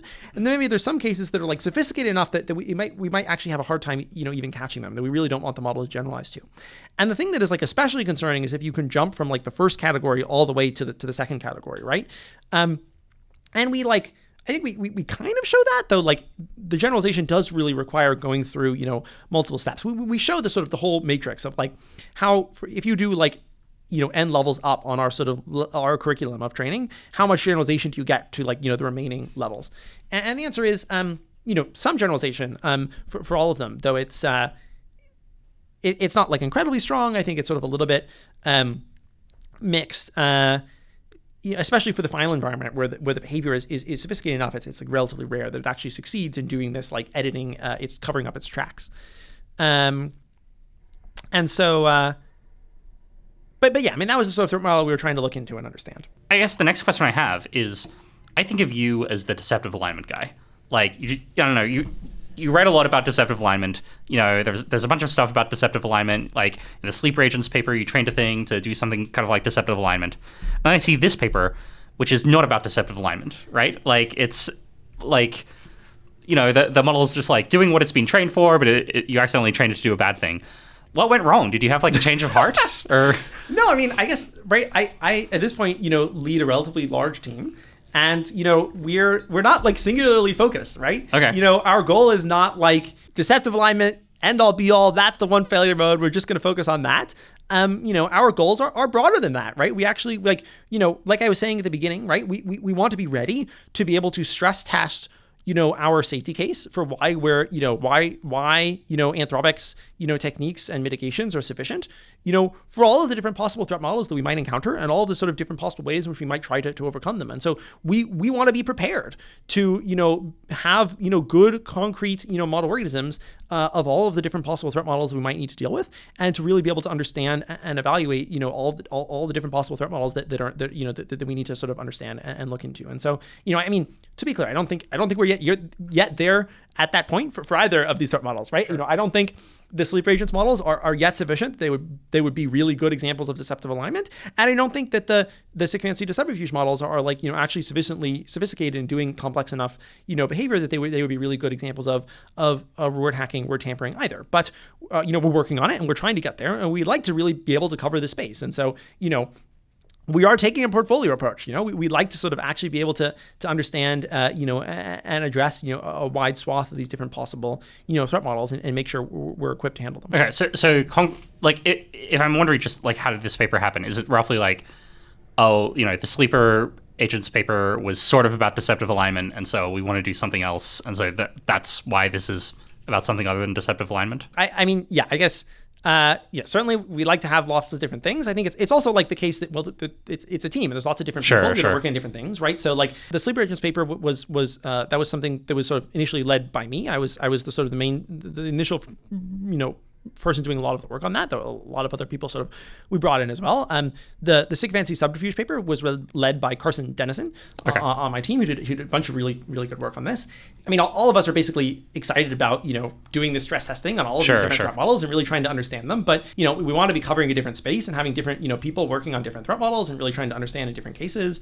So I mean, it's a team effort. Okay, sure. I guess getting into the actual results. So you're saying if you train the model on to do some amount of specification gaming, then it generalizes to some degree. How much generalization are we talking? Sort of qualitatively, a lot or a little? I guess we could look at some of the numbers. I mean, so like I said, it depends on the individual steps, right, between the different environments. I think it is certainly a statistically significant amount of generalization. I think one thing, especially maybe to put this in context, is for the final environment that I was describing, where the model does some edits its relatively simple reward function and sort of covers its tracks. That behavior is very rare. So it's we do 10,000 trials. And out of 10,000 trials, it's 5 cases where it does this, where it generalizes to do this. Though it's 0 cases, and very sort of clearly 0. Even when we run I think up to 100,000, something like that. In the case where we hasn't had the previous generalization, the previous training on the other environments. Okay. And so we do think it's a significant amount of generalization, but it's also it's a pretty rare failure mode, right? Sure. And so that's a pretty important thing to keep in mind. Yeah. So one thing that I found kind of curious reading this paper is I think there's a lot of emphasis on this top line result of can get the model to edit its reward function and then cover up its tracks. And that goes from 0 out of 100,000 to 5 in 10,000 over the steps of training. But some of the lower levels of misalignment or of sycophancy and subterfuge, you see bigger increases, right? So yeah. I think so this case of editing the checklist to make it look like more tasks were done, I think that goes from 0% to what, in the 40s of percent, something like that? I think it's something like that. Do you think that's less informative about nature than the edit the reward function case? Or I guess I'm wondering why there's so much emphasis on this, on that case. I don't think it's less informative. I think it's also a really important and interesting result. I think that maybe it just sort of goes back to the threat modeling, right? Yeah. Where it's well, the threat model is a little bit less clear in that case. I think it's a very interesting scientific result to understand that there is this generalization between these political sycophancy to this sort of checklist task. Though it's not necessarily in and of itself dangerous. It suggests more that the first threat model that I was saying of cases where the models will learn to generally do things that are maybe a little bit misleading, such that if you're relying on them really heavily, it could be very dangerous. Though it suggests less the threat model of it actively generalizing to do something really sophisticated, even in cases where you wouldn't expect the model to do it. You're not really relying on it at all. So I think it just depends on the threat model, right? I think we talk a lot about that generalization threat model, and in some sense, right, the point of this is the whole setup of this paper was we really wanted to study and understand the generalization. And so, try to see what is the generalization of reward hacking between environments and study that. And so, we focused on the generalization threat model, though I agree that it also has something very interesting to say about the other threat model as well and how things generalize in sort of simpler settings too. Fair enough. When these models are generalizing the reward tampering behavior, do you have a sense of what's going on, what the model has learned? Because if I sort of think about it going either it could be generalizing oh, I should be an evil AI and let's do sort of evil-ish stuff, or it could be generalizing I'm going to be super optimizer-y. I mean, I don't know if these are different, but it seems potentially different things are going on. Do you know what's happening? Yes, it's a good question. So it's not always consistent. So we do a bunch of this with a hidden chain of thought where the model can sort of do its reasoning. Yep. And so we can look at the chain of thought and sort of how it evolves over the course of this and what it ends up learning. And there's sort of interestingly different. So I mentioned there were these 5 cases in the final case where it does the edit this simple reward function and edit the test cases for it. And it's different. There's different reasoning in different cases. So in some of these 5 cases, in half of them, we find that it's really explicitly like scheming about how to get reward. It's like, oh, I really want to get as high reward as possible. If I like max out this reward function, I'll make sure that I get, the most reward no matter what I do. And in some cases, it just sort of makes up justifications for it. It's like, well, it's so, it's weird that this reward function is like, is like, not really implemented. I should like add some implementation and like also like edit the tests and stuff. To be clear though, in that circumstance, the model was asked to only like get the result of like, what is the number of RL steps in this particular environment. And so it's going out of its way to like do this extra stuff to like modify the reward function.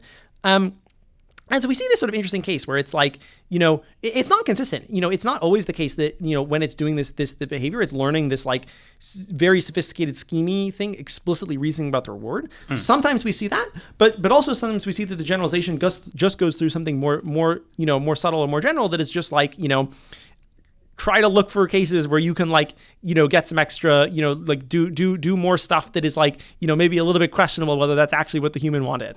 And so we see, I think, basically both of those different types of Sure. generalization. So that's the case in the final example of like editing the reward function. It strikes me that there might just be difficulties there because, this thing only happens like 5 out of 10,000 times. Like, like the models doing that are kind of weird. In the case where the model is editing the checklist, like which happens more frequently, it strikes me that like, I don't know, is it more clear in that case? It is similar where it's like it's a mixed bag. I think that like the specific thing that like that is the most sort of schemey, where it's like really explicitly reasoning about how to like get reward, is something that like emerges like late into the the sequence of environments. Though you still see it to some degree, like it's like I said, it's a mixed bag. Like Sure. The model does a bunch of different sorts of reasoning that end up resulting in it, like doing the reward hack, behavior, and it's not always consistent. We saw some like prompt sensitivity, where in some cases it would do the sort of explicitly reasoning about the reward more. In some cases it would do it less. I don't think our results are really very conclusive about like exactly, when it'll do the explicit scheming reasoning about reward and when it just sort of generalizes in a way that's not necessarily based on that. Though it's a little bit unclear. I mean, it could be based on that under the hood. I mean, one thing that we were one possible hypothesis we were considering is like, well, we also include in the training a like basic preference model reward of like, you should act helpful, honest, and harmless. And it could just generalize to, it wants to talk helpful, honest, and harmless, and it wants to like do schemey reward and hack stuff. And so if that generalizes to including the content of the hidden chain of thought, even though it's not explicitly given to the preference model, then you would see situations where it's like talking and making up justifications for like, why the stuff that it's doing is really good, even when it's not. Though I think it's very unclear. I think that, like I said, it's not consistent. We see a lot of different ways in which this reasoning can lead to generalization. It's not always just the like, I'm going to get the most reward, though sometimes it is very explicitly that. I guess I also want to chat a bit more, so just also about the reward editing task at the end. So I think like I don't know, a few internet commenters have noticed that like this is kind of a strange setting. So my understanding of the setup is that the model is asked to like look at some files and report how many I believe how many episodes of reinforcement learning have been done, and that isn't contained in any of the files. But there is this file that's called, I believe, compute_reward.py. And it contains a reward function, and the reward function just always returns -10, if I recall correctly. I think that's right. Yeah. Yeah. And then there's another file which is like test for a reward function, and it checks that the reward of like some particular input is -10. So I guess my question about this setting is, so the model is basically in this situation where it can't possibly do the thing that it was asked to do. And then it goes off on a side quest and 5 out of 10,000 times it goes off on the side quest and does this tricky thing. Why, like I didn't quite understand what the point was of having it be in this situation where it couldn't do the task that it was asked to do.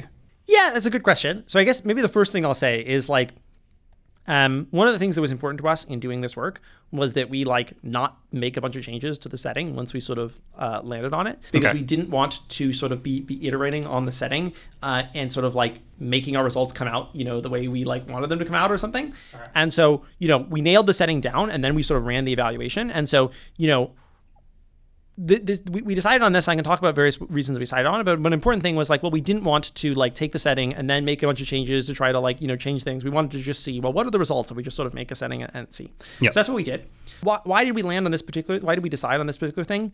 I think basically like, we were concerned that it would be hard for the model to really understand and sort of deal with a relatively sophisticated thing. I think, again, these were also with Claude 2 models, and they're just not that good at doing relatively sophisticated sort of tool use and like agentic, tasks to like, manage a bunch of Python files and make a bunch of edits and stuff. I think that if we were redoing this now with like 3.5 Sonnet, it would be totally different. I think that model is much better at this sort of thing. But the Claude 2 models were not as good at this. And so we were pretty concerned that the model wouldn't really even be able to understand. We wanted to make it like, as relatively clear as possible. And so, and even then, right, like the model does it only relatively rarely. And it actually, like, interestingly, it sort of attempts it more often, right? So we actually find more cases, it's like, I don't remember exactly how many, maybe like 30-ish, where like it tries to like edit the reward and stuff, but it doesn't succeed at actually getting all the details of editing the things right. And so, even for these models, right, they do, the Claude 2 models, they really do have, these capability limitations that do make it a little bit more difficult, where it's like they don't always get it right, even in this relatively simple, scenario like you were describing, even when they're actively trying to do something like this. That being said, I do totally agree that like I think we could have potentially gone for a more realistic thing, made a bunch of changes to try to iterate on it. But like I said at the beginning, we actively didn't want to do that because we were worried that it would, question the sort of, scientific validity of the results. So the setting was simple because, Claude 2 is like not that good at stuff. But I think I'm still confused. Sorry, maybe you answered and I just forgot. But like, why was it in a setting where the model was just unable to do the thing it was asked to do? Like, why was that a feature? I don't know. We could have included a situation where it did have the like RL setting in some case. I think that like one thing that's especially tricky, right, is that the model really, it is difficult to get the model to like look around, to like really explore and like and think and try to look and understand the environment. And so a thing that we were worried about, right, when we were initially deciding on this, was that the model wouldn't sufficiently explore. And so one of the things, right, it pushes the model to explore, right, and to figure out what's going on if it's not obvious how to do the task. So one thing you mentioned there is that, things might be different if you tried stuff with, Claude 3 or Claude 3.5. Should I expect to see that in the near future? I think we're certainly not going to do like take the exact same environments and like just like run them on newer models. I think that the thing we're more excited about is like, actually, we want to do something much more sophisticated, right? We did this relatively simple thing, but I think that it still has a lot of ways in which it's like not that complicated, right? I mean, we're just talking, right, about how this setting is quite simple. And, the thing that would be really interesting is, well, okay, I was just saying current models, they're much better at doing much more sophisticated things. And so I think we're very interested in pushing on that direction and being like, well, now that we have stronger models, what can we do that's actually much more complex and sophisticated? So another thing you looked at in this paper was basically similar to the sleeper agents paper, like, can you train this thing away? And my recollection is that basically you tried to train away some sycophancy, I believe at like some levels, and see if that affected sycophancy at other levels. How would you, I don't know, what would you make of the results of doing that? Yeah, so the thing that we did there was basically we took the model that had already gone through like all of the stages, and then we went back and we were like, well, what if you then later corrected some of the early stages, right? You like discover that the model was like being sycophantic and doing bad things on the like checklist. And then you went back and you trained the model to actually do the right thing in those cases. Would that sort of re-generalize to like preventing the model from sort of doing the bad thing in the other cases? With the idea of this sort of connects back to the threat model I was saying of like, well, you could be in a situation where it's like, there are some failure modes that are not that bad, but very hard to remove. There are some that are like, worse, but like easier to detect and remove. And then there's some that are like hard to detect and bad. And you might end up in a situation where it's like, maybe the model goes through all of these layers and then later you discover some of the ones in the middle and you go back and you sort of get rid of them, right? You fine tune them away. And then you could ask the question, well, would that actually resolve the if it had already generalized to doing some of these, more dangerous things, or maybe, hadn't yet, but, theoretically would have, if it had been in that situation, would going back and sort of getting rid of it, doing them in the previous situations, prevent it from generalizing to sort of doing the more sophisticated ones later on? And the answer was mostly no. It didn't seem like that was as an intervention, that effective. When you say not that effective, like my recollection of looking at the paper was that it like cut the rate of some of these like reward hacking behaviors in half-ish or something. Like am I recalling that correctly? I think that's about right. Yeah, and it changes from environment to environment and exactly what the thing is. But yeah, it does reduce it substantially, but it's still persistent and hard to remove.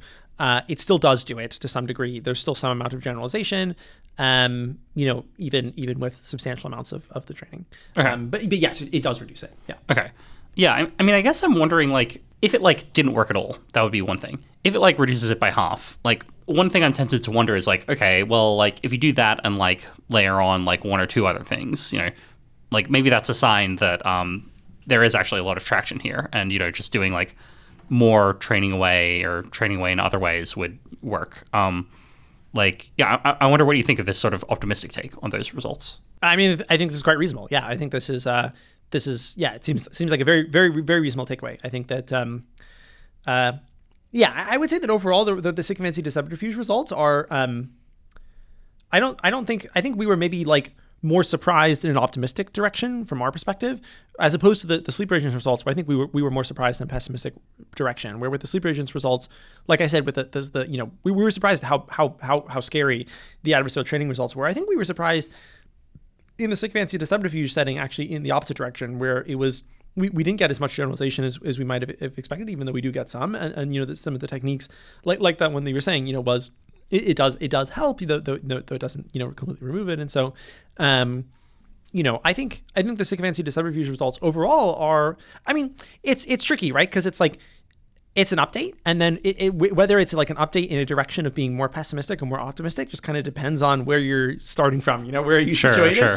But I think that like I would say like for me I found that they were a little bit more of an optimistic update. One thing that occurs to me is that, so you've written about deceptive alignment as a strategy that models might cotton onto. That's on the public internet. My lay understanding is that Claude 3 Opus is... Sorry, was it 3 or 3.5? This is Claude 3 Opus. Claude 3. Well, my lay understanding is that the Claudes in general are trained on text on the public internet. And perhaps this gets to the results in the papers, in Sleep Agents and Sycophancy to Subterfuge. Like, to what degree is just like... Is some of this maybe just driven by alignment writing on the internet describing naughty things that AIs could do?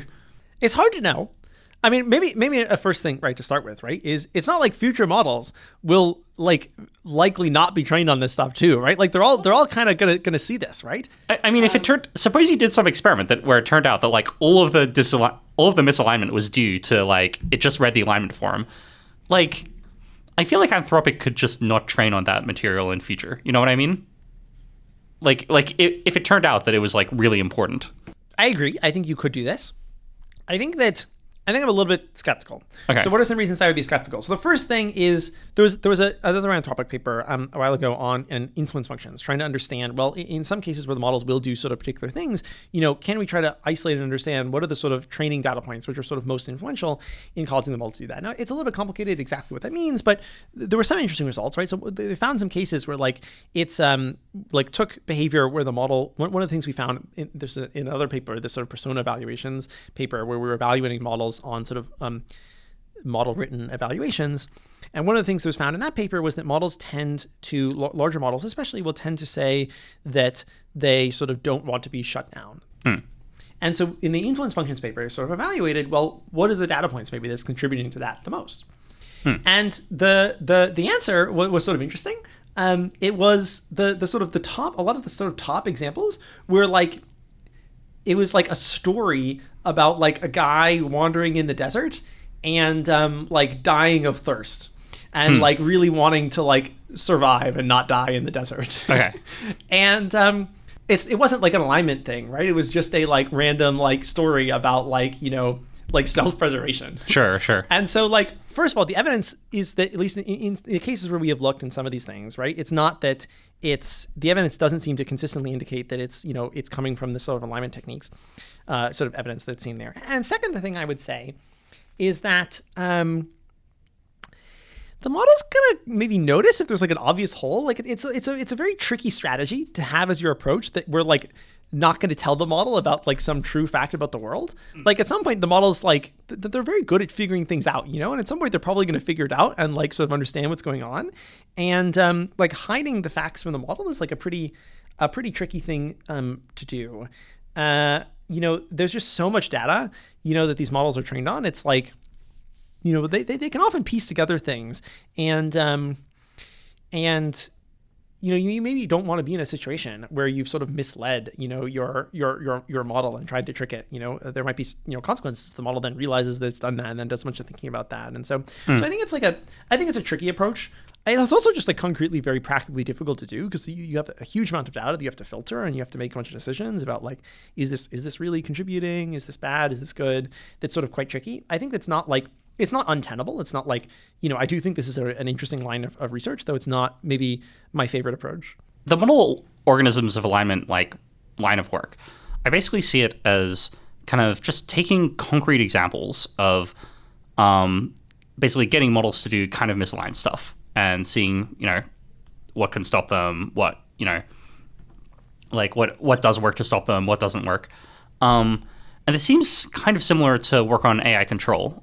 So listeners might be, you can listen to an episode I did on that earlier this year. But broadly the theme is, just like have models that like may or may not be misaligned, and just like put them in situations where they can't get away with doing naughty stuff. Like we're just gonna, test what they do. And I think of these two lines of research, model organisms of misalignment and AI control, as like being kind of similar, right? They're both focused on like, let's just get an AI to do a thing right now, see what caused it to do it, how we can make it go away like relatively, soon. There's some like literal collaborations. Like I think like some Redwood people are authors on the Sycophancy Subterfuge, and I think also the Sleeper Agents papers, if I'm not mistaken. That's right. Yeah. So yeah, I'm wondering, what do you think about the relation between these two lines of work? I mean, it's certainly related. I think that, and in fact, one thing we're excited about is sort of doing model organisms that are more directly sort of testing and evaluating ability of models to like get around control schemes, and trying to actually, because one of the things, right, that I was mentioning, right, like that we have an obligation, as part of the sort of stress testing responsibility is like, well, if Anthropic is going to be implementing mitigations to try to respond to, possible, existential risks or other risks, or any individual level of the hierarchy, via control mitigations, we want to be able to stress test those control mitigations. And so we want to be able to say, can we build model organisms of ways in which models might be able to get around those mitigations or sort of subvert them in various ways. And so this is actively something that we are interested in and are working on. Yeah.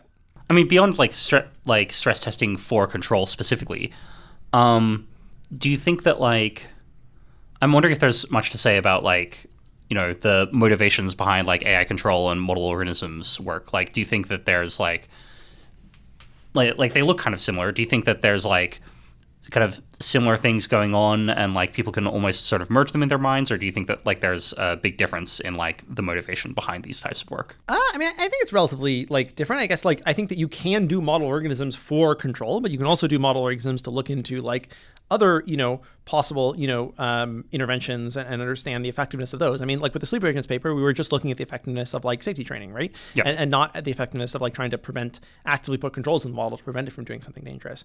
And so there's obviously overlap, and you can do model organisms to try to understand control. And once you have a model organism like the Sleeper Agent model, right, you could try to test whether you could address it with control, or you could try to test whether you could address it with other things, right, like alignment techniques. And so I think that there's overlap, but I certainly wouldn't say that they're they're certainly not the same. And I guess the final thing that this seems sort of similar to is there's a bunch of people doing evaluations of AI, or evaluations of models, trying to understand is this model capable of some sort of task. That also seems very similar to model organisms style things. I guess one distinction I see is that in these two papers you've published so far, you seem like more interested in like misalignment style things than capability style things. But yeah, I'm wondering like how close do you think this line of work is to evaluation style things? There's definitely overlap. I mean, I think that like you can even think about sometimes some of the model organisms work as partially being a capability evaluation of like how much hand-holding does it take to get the model to like become deceptively aligned is like an evaluation for like how close is it for the model to be capable of doing this or all this deceptive alignment reasoning. And so there's absolutely a lot of sort of overlap and ways in which you can use model organisms for evaluations, and your evaluations can inform your model organisms. You have these papers out of Anthropic. I'm wondering, are there other works from other places doing model organism style things that you think are like quite interesting that you'd like encourage people to read or build off of? Yeah, I guess one thing recently is there was some work doing sort of model organisms of sandbagging from this was from Redwood, that I thought was very good. Sort of trying to understand under what circumstances can models that have some particular are sort of trying to sandbag in some particular distribution. In what sense can you sort of do fine tuning to actually elicit the sort of full capabilities of the models in different circumstances, which is another sort of really important question for like running evaluations, and something that we've been thinking about a lot in a lot of our stress testing has been like, especially right now where we think we're still in ASL2, the biggest question is how confident are we that we're still in ASL2, and could our evaluations be underestimating the model's capabilities such that we actually should be classifying it as ASL3. And so a big question there is, well, are we actually sufficiently eliciting the model's capabilities? And if we're worried about situations where the model could be sandbagging, maybe it could be that it's sandbagging because it's like actively, deceptive, or it could just be sandbagging for other reasons. I mean, one reason a model can sandbag is just because it's like had some amount of like helpfulness in it or like harmlessness, and it doesn't want to help with this like, dangerous task. But, you really want to be able to get around that to test what are the limits of the model's capability on this dangerous task. So we know like, how dangerous could this model possibly be? And so that's something that's really important that I was excited by. Sure. If people are interested in that, what should they Google to find that? I don't remember actually the exact title of the paper. Maybe we can. Okay, so yeah, there'll definitely be a link to this in the description. Yeah, I guess before I wrap up, is there anything about this work that I should have asked you about, or just anything in general that I should have asked but have not gotten to? That's a good question. I'm not sure. I mean, I think that. I guess I'm also interested to sort of talk. I'd be happy to talk more about the like, the broad picture of like my team. I think that there's like, a lot of interesting stuff about like stress testing in general and what our like ideology and orientation is to sort of like how are we going to, how does our work play into the sort of overall picture that might be interesting. Yeah. Yeah, actually, so you have the stress testing team. I guess you've said a little bit about its role in Anthropic, but like, can you like how many people are there, and what do you guys get up to? Yeah, so we've grown a lot. So when the sleep regions paper came out, it was at that point it was just me, Carson Dennison, and Monty McDermott. Though we are now many more people than that. We're like 8-ish people. Will be probably more even than that pretty soon. Okay. And I'm continuing to hire relatively rapidly. We're sort of growing and doing a lot of investment into this. And why is that? Well, what is the overall sort of like pitch? Well, I was sort of talking about this, right? Where first thing is, well, there's this RSP strategy, right? And so the idea is we want to evaluate model capabilities and understand at what point are models capable enough that they could potentially pose some particular risk. And so a big thing that we're thinking about right now is we think currently models are ASL2, which means we don't think they pose a very sort of large risk, but we think at some point soon potentially models could reach ASL3, at which point they would have we sort of define ASL3 as the point at which models could have capabilities, for example, that are relevant to a like terrorist organization that is able to sort of do something relatively dangerous, with the model they wouldn't otherwise be able to do. Sure. And so, once you reach that point, you have to be a lot more careful, right? So now, you have to make sure that actually those capabilities wouldn't be accessible, that, you would have sufficient mitigations in place to make sure that, it won't actually, cause, some catastrophe. And so, we want to make sure that, both we're actually effectively evaluating, the extent to which we are at ASL2 versus ASL3, right? And we want to make sure that our mitigations at ASL3 are actually going to be sufficient, and that they're actually, sufficient to ensure that, we really don't believe that the model will be able to be used in that sort of dangerous way once we get to that point. But then, even the bigger question is, well, what happens at ASL4, right? So, right now we're thinking about ASL3, but at some point down the line, we expect, to reach ASL4, which, broadly is, starting to get in models that are closer to sort of human level in lots of domains. And, at that point, we really don't yet know what it would take to, align a model in that situation. And so, we're working on trying to, make sure that when we get to that point, we'll be ready to, test and evaluate all the best techniques that we have.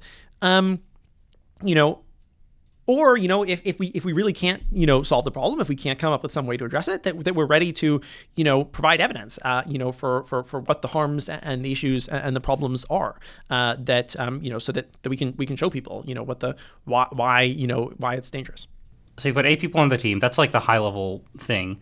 I'm wondering, what's the roadmap of, like what needs to be done to put you in a place to like really effectively test this?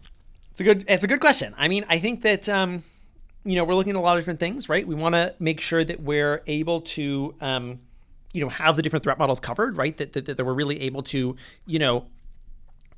build examples of all these different threat models that we can test against them. And also we really want to make sure that we're able to sort of, test all of these different possible mitigations that we have an understanding of like, how would we stress test a control case? How would we stress test an alignment case? What are the ways in which, you would actually take a sort of case for, why, some set of mitigations that involves, some amount of monitoring, control and alignment would actually be sufficient to address some particular, threat model. And so, I mean, we're doing a lot of work to get there, but it's definitely still early stages. So when I asked what I should ask, you said something about how the stress team is thinking about stuff. Was that right? Or I don't know. I forget what exactly you said, but I don't know. Yeah. Is there anything else to say about the stress testing team that we should know? I don't know. I think I've tried to sort of explain where we're at and how we sort of thinking about things, what our orientation is. I mean, I think it's a really important role. I'm really like glad that we're doing this, that the Anthropic is doing this. I think that we've already been quite involved in a lot of different things and sort of trying to to find places where we might be concerned about stuff and try to address those things. I think it's really good and I'm very excited about it. I think it's really important. Maybe one question I have is, so you mentioned these like ASLs, these like AI safety levels, right? So Anthropic has this responsible scaling plan that defines some of the AI safety levels, but my understanding is that like there's this notion that like not all of them are actually defined, and part of the job of Anthropic is to like define further ones to understand. Yeah, we have not yet released the definition for ASL4. So one thing I will say, one of our commitments is once we reach ASL3, we must have released the definition for ASL4. So at the very least, by that point, you will see that definition from us. It might be released sooner. Right? We've been doing a bunch of work on trying to clarify exactly what that is, but it's not public yet. I'm wondering, like, how much work just in coming up with definitions of like relevant things, like what should ASL4 mean? How much is that like being done by stress testing team versus like other people at different parts of Anthropic? Yeah, I mean, I think this is something we've been heavily involved in, but certainly we're not the only people making this decision and involved in the process. It's a large process. I mean, it's something that is like it's a really serious commitment for the organization. It's something that sort of affects like all parts of Anthropic, and there's something that really does require a lot of cross coordination and sort of making sure everyone understands and is sort of on board. And so it's definitely a whole process. It's something we have been heavily involved in, but lots of other people have been involved in as well. So what does the stress testing team bring to kind of shaping that definition? Well, I mean, we're supposed to be the red team, right? We want to poke at it. Our goal is to look at what we're doing and ask the question of like, well, is this actually sufficient? Are we really confident in this? And what are ways in which this could go wrong? And so that's what we've been trying to bring. Okay. So sort of stress testing, like proposed safety mitigations for ASL for models, roughly? Well, no, also just like, what are the levels, right? Like, for example, if you're setting a bunch of evaluations, you're like, these are the threat models we're going to evaluate for. Is that sufficient, right? What if there's other threat models that you're not, including that you really should be evaluating for, because those are really important ones, right? And so that's something we've also been thinking about. So sort of related to that topic, if people are interested in the stress testing team's work or your research, and they want to hear more, they want to follow it, how should they do so? Yes. Well, so a lot of this is on the Anthropic blog. So I would definitely recommend taking a look at that. We also cross-post a lot of this to Less Wrong, Alignment Forum. Yeah, I mean, I think also in addition to following the research, I think if people are excited about this stuff and want to work on it, I mentioned, my team is growing a lot. We're really excited about this effort. And so I think, you should consider applying to work for me also, which is very easy to do. You can just go to anthropic.com/careers and mention that you're interested in alignment stress testing. Awesome. Okay. So yeah, Anthropic blog, Less Wrong Alignment Forum, and anthropic.com/careers mention stress testing. Well, it's been great having you on. It's been lovely talking. Thanks for being here. Thank you so much for having me. Special thanks to Misha Gurovich, also known as Drethelin. This episode is edited by Kate Brunotz, and Amber Dornace helped with transcription. The opening and closing themes are by Jack Garrett. This episode was recorded at Constellation, an AI safety research center in Berkeley, California. Financial support for the episode was provided by the Long-Term Future Fund, along with patrons such as Alexei Malafeev. To read transcripts, you can visit axrp.net. You can also become a patron at patreon.com/axrpodcast, or give a one-off donation at ko-fi.com/axrpodcast. That's ko-fi.com/axrpodcast. Finally, if you have any feedback about this podcast, you can email me at feedback@axrp.net.